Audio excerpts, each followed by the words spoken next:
Oke, baik teman-teman, kali ini kelompok kita bakal menganalisis kasus mengenai kurangnya minat mahasiswa dalam kelas hybrid.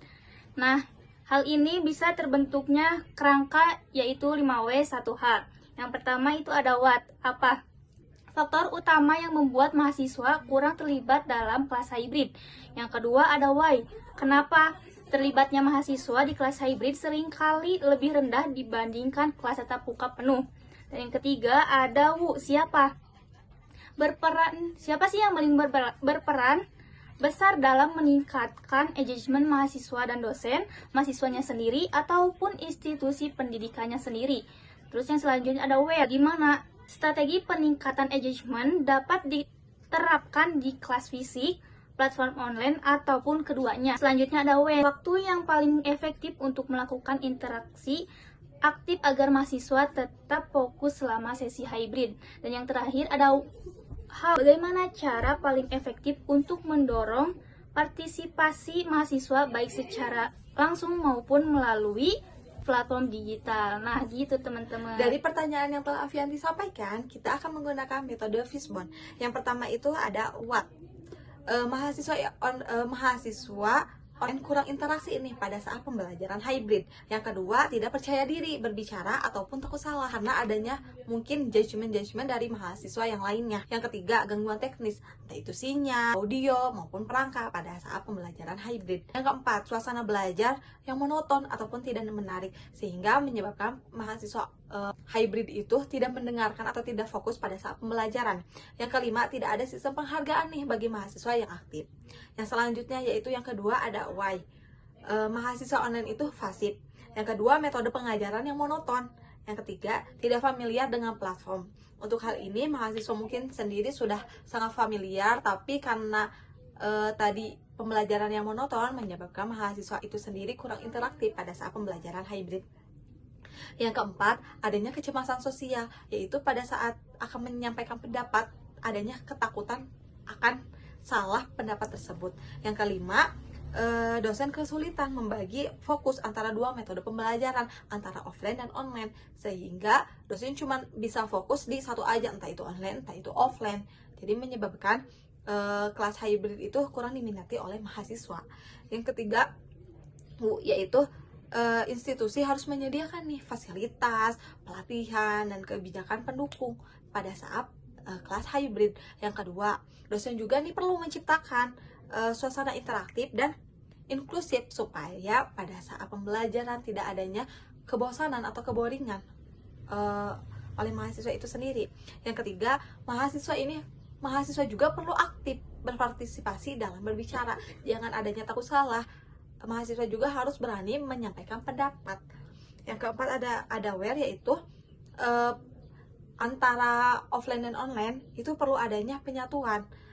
Untuk offline bisa menggunakan diskusi langsung, entah itu kelompok kecil seperti ice breaking, sehingga pada saat pembelajaran bisa kembali fokus untuk mahasiswa itu sendiri.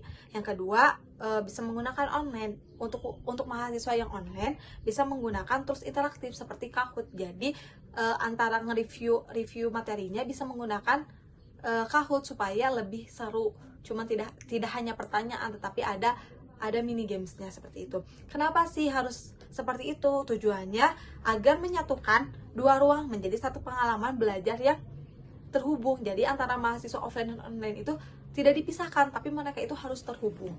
Yang kelima itu ada when.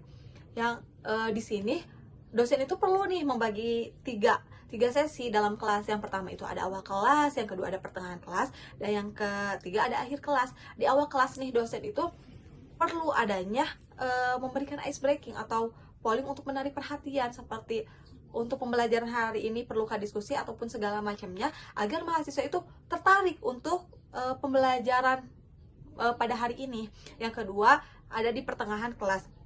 Di pertengahan kelas, mahasiswa seringkali sudah mulai tidak fokus. Nah, perlu adanya diskusi atau mini quiz untuk menjaga kefokusan dari mahasiswa itu sendiri.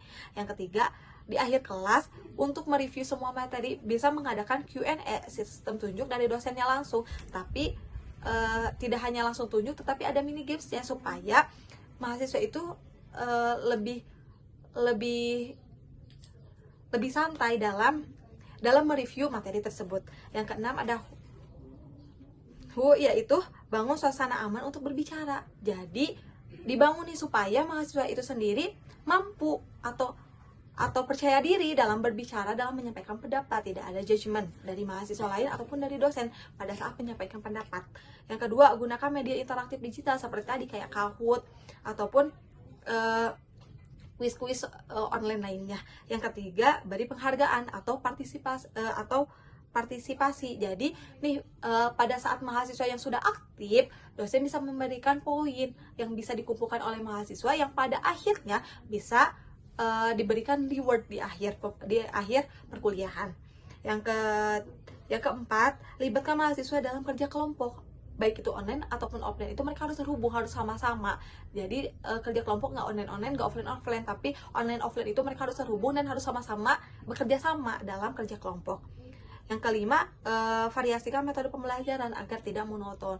Entah itu seperti tadi ada mini quiznya atau diskusi ataupun segala macamnya, agar mahasiswa sendiri pada kelas hybrid tidak boring, tidak monoton. Jadi dari hasil diskusi yang kami lakukan ada 5 ide kreatif. Yang pertama itu ada UICM Point Challenge, dimana nanti kalau misalnya mahasiswa aktif bertanya atau menanggapi nanti bakal dapat poin yang nanti akhirnya atau di akhir semester itu akan ditukar menjadi reward. Yang kedua itu ada Spin the Name Challenge, jadi random untuk memilih nama mahasiswa yang akan ditunjuk untuk menjawab pertanyaan atau menanggapi dari pemaparan materi yang udah dilakukan. Yang ketiga itu ada aturan on cam untuk presentasi aktif. Nah, ini aturan on cam itu kan karena hybrid, jadi sebaiknya dosen itu yang pertama tuh di awal, di tengah, dan di akhir untuk kewajiban presensi, dimana nanti dosen tuh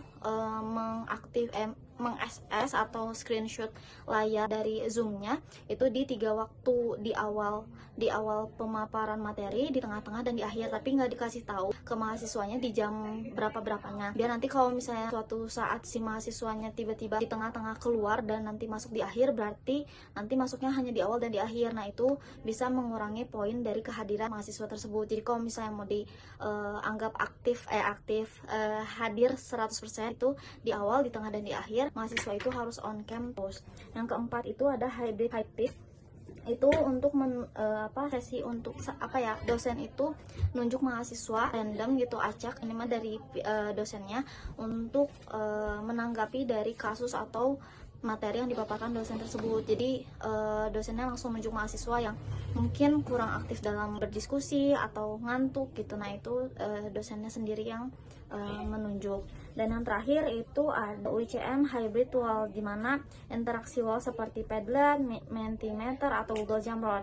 Jadi itu buat meningkatkan kolaborasi, interaksi. Kan aplikasi-aplikasi seperti itu tuh kita kayak ngetik atau bikin notes buat evaluasi atau saran kepada dosen, tapi bareng-bareng gitu secara online. Jadi kita nggak tahu siapa yang ngasih saran atau ngasih tanggapan dari kelas ini, evaluasinya seperti apa. Yang sudah kita lakukan, ada beberapa ide yang sudah kita masukkan ke dalam materi kelayakan ide pembelajaran hibrid, yaitu kuadran A, prioritas utama, tinggi dampaknya, mudah implementasinya, di mana kami menemukan yang namanya hybrid hot peak. Itu ide terbaik, interaksi berantai acak. Ini memastikan seluruh kelas tetap fokus dan aktif dengan usaha dosen yang minimal. Kemudian ada kuadran B, quick win atau sedang dampaknya, mudah juga implementasinya. Jadi ini tuh namanya Spin the Name Challenge, di mana cepat diterapkan, efektif menciptakan ketegangan positif, dan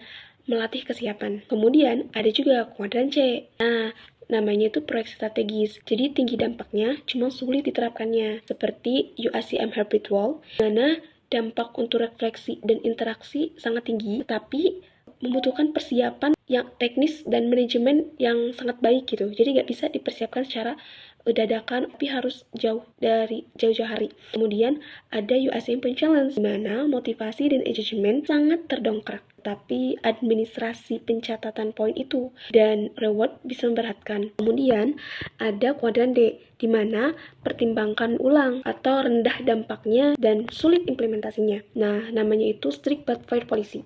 Ini sebenarnya sederhana, cuman berisiko banget ini. Berisiko menciptakan lingkungan belajar yang kaku dan berdasarkan paksaan, bukan motivasi intrinsik. Dampaknya pada partisipasi mahasiswa aktif yang ontetik tapi mungkin akan lebih rendah gitu. Nah, kesimpulannya bahwasanya prioritaskan hybrid hot pick dan spin the name challenge ya. Kenapa? Karena untuk hasil langsung yang lebih cepat dengan usaha yang optimal ini bisa digunakan. Kemudian rencanakan nih strategi UASM Hybrid Wall dan UASM Point Challenge. Kenapa? Sebagai strategi jangka panjangnya. Nah, kemudian evaluasi ulang dengan strict but fair policy dengan mempertimbangkan risiko terhadap suasana kelas mahasiswa hybrid nantinya. Jadi dari 5 slide kreatif yang udah disusun, kita memilih satu ide terbaik, yaitu UICM Point Challenge.